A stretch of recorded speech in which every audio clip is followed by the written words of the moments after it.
ఒకరోజు చింటూకి ఒక పెద్ద ఆయింట్మెంట్ డబ్బా లాంటిది దొరికింది. దాంట్లో ఉన్న మందు తీసి భలే విచిత్రంగా ఉందే. దీన్ని నా ముఖానికి పూసుకుంటే ఏమవుతుందో చూద్దాం అనుకుంటూ ముఖానికి పూసుకున్నాడు. వెంటనే ముఖం మాయమయ్యింది. చేతికి పూసుకున్నాడు. అది పూసుకున్న చోట చెయ్యి కనపడలేదు. అంటే అది ట్రాన్స్పరెంట్ ఆయింట్మెంట్ అని అర్థమైంది. అయ్యో, నా ముఖం ఏమైపోయింది? అది మళ్ళీ కనపడేలా చేయాలంటే ఎలా? చింటూ ఇంట్లోకెళ్లి తలుపులేసుకుని తన ముఖం మళ్లీ కనపడేలాగా చేయడం ఎలాగో తెలుసుకోవడానికి ముఖాన్ని సబ్బుతో కడిగాడు. ముఖం కనపడలేదు. కొబ్బరి నూనె రాశాడు, కనపడలేదు. తర్వాత పౌడర్, స్నో, వాసలైన్, ఆముదం ఇలా కనపడ్డవన్నీ ముఖానికి పూసుకొని చూశాడు. అయినా ప్రయోజనం లేకపోయింది. చివరికి వేప నూనె రాసుకోగానే అమ్మయ్యా, మళ్లీ ముఖం కనపడింది. ఓహో, దీనికి విరుగుడు వేప నూనె అన్నమాట.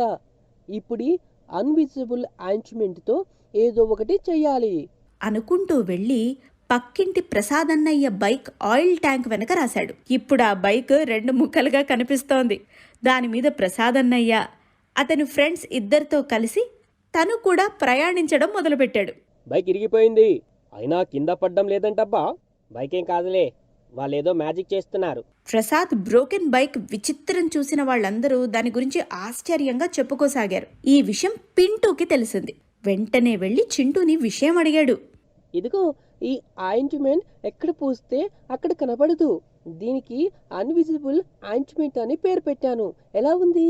ఆయింట్మెంట్ గురించి వినగానే పింటూకి ఎలాగైనా ఆ డబ్బాతో తను కూడా మ్యాజిక్ చేసి తల్లిదండ్రులని ఆశ్చర్యపరచాలనుకున్నాడు. చింటూ లోపలికి వెళ్ళగానే కొంచెం ఆయింట్మెంట్ తీసుకుని జేబులో పెట్టేసుకున్నాడు. ఇంటికొచ్చాక తల్లిని ఆశ్చర్యపరచడం కోసం అన్విజిబుల్ ఆయింట్మెంట్ తీసి ముఖానికి తప్ప ఒళ్ళంతా పూసుకున్నాడు. ఇప్పుడు అతని ముఖం తప్ప ఏమీ కనపడడం లేదు. తిన్నగా వెళ్లి తల్లి ముందు నిలబడ్డాడు. కొడుకు శరీరం కనపడకపోవడంతో కంగారు పడింది తల్లి. ఏమైందిరా నీకు? తనకి దారిలో ఇన్విజిబుల్ ఆయింట్మెంట్ దొరికిందని, దాన్ని పూసుకుంటే ఎవ్వరికీ కనపడమని చెప్పాడు. దాంతో ఆవిడ ముందు వెనక ఆలోచించకుండా ముఖానికి పూసుకుంది. ఇప్పుడు పింటూకి శరీరం లేదు, తల్లికేమో తల లేదు. అంతలోనే పింటూ తండ్రి శ్రీధర్ ఇంటికొచ్చాడు. తలలేని భార్యని, శరీరం లేని కొడుకుని చూసి కంగారు పడ్డాడు. పింటూకి దొరికిన ఆయింట్మెంట్ గురించి చెప్పింది పింటూ తల్లి. అతనికి విషయం అర్థమై తను కూడా ఒళ్లంతా ఆయింట్మెంట్ పూసుకున్నాడు. అంతలోనే వాళ్ల పక్కింటాంటి వచ్చింది.